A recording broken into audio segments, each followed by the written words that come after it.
Hello students, हम पढ़ रहे हैं कक्षा 12 की पाठ्य पुस्तक इतिहास से पाठ 9 शासक और इतिवृत्त। मुग़ल दरबार लगभग 16वीं व 17वीं शताब्दियाँ।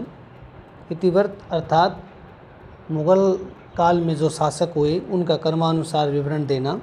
इस पाठ में हम मुग़ल शासकों के बारे में, उनके काल की सामाजिक, राजनीतिक, आर्थिक व्यवस्था के बारे में, उनकी प्रशासनिक संरचना के बारे में तथा उन्होंने भारतीय शासकों के साथ में जो लड़ाइयाँ लड़ी उनके बारे में, उनकी दरबारी व्यवस्था के बारे में पढ़ेंगे।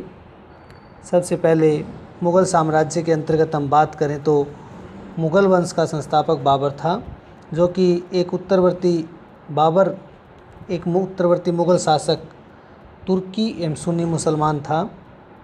बाबर, जिसका जन्म 24 फरवरी 1483 ईस्वी को उमर शेख मिर्ज़ा के यहाँ फरगना नामक एक छोटे से राज्य में हुआ था और 8 जून 1494 ईस्वी में वह गद्दी पर बैठा था।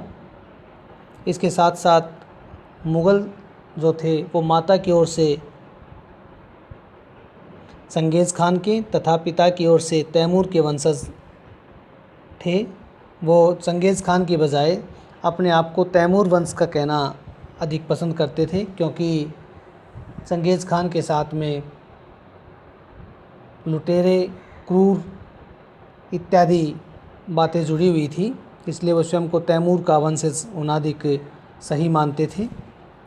सबसे पहले भारत पर शासन करने की यदि बात की जाए तो बाबर ने मुग़ल वंश की नींव यहाँ पर रखी।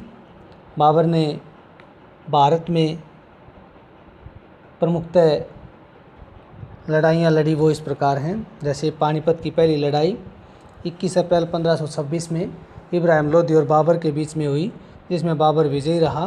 दूसरा युद्ध खानवा का युद्ध हुआ 1527 में, जिसमें बाबर ने राणा सांगा को हराया। तीसरा युद्ध चंदेरी का युद्ध, जिसमें बाबर ने मेदिनी राय को पराजित कर दिया। इसके बाद में बाबर के बाद में हुमायूं शासक हुआ, जिसने शेरशाह सूरी के साथ में 2 प्रमुख लड़ाइयाँ लड़ी, जिनको हम चौसा का युद्ध जो कि 1539 में और बिलग्राम या कन्नौज की लड़ाई 1540 का नाम दे सकते हैं, जिसमें दोनों लड़ाइयों में हुमायूं पराजित हुआ तथा शेरशाह ने भारत पर शासन किया। लेकिन अंत में हुमायूं ने शेरशाह के वंशज को हराकर दोबारा फिर मुग़ल वंश की नींव रखी। उसके बाद में फिर अकबर ने शासन किया।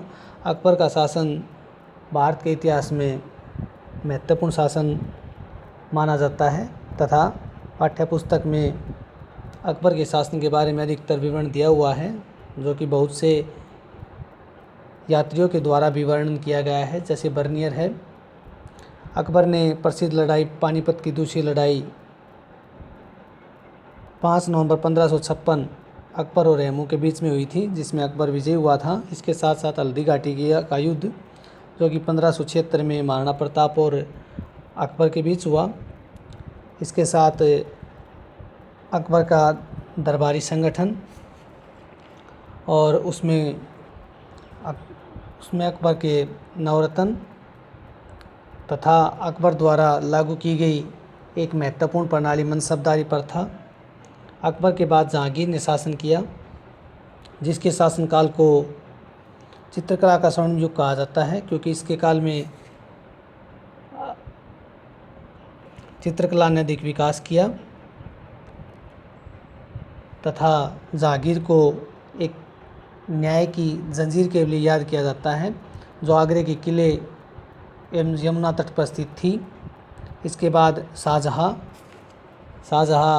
जिसने 1627 से 1657 तक शासन किया तथा स्थापत्य के क्षेत्र में काफ़ी इमारतों का निर्माण करवाया, जिसमें कि ताजमहल, दिल्ली का लाल किला, दीवान आम, दीवान खास, मोती मस्जिद इत्यादि प्रमुख हैं।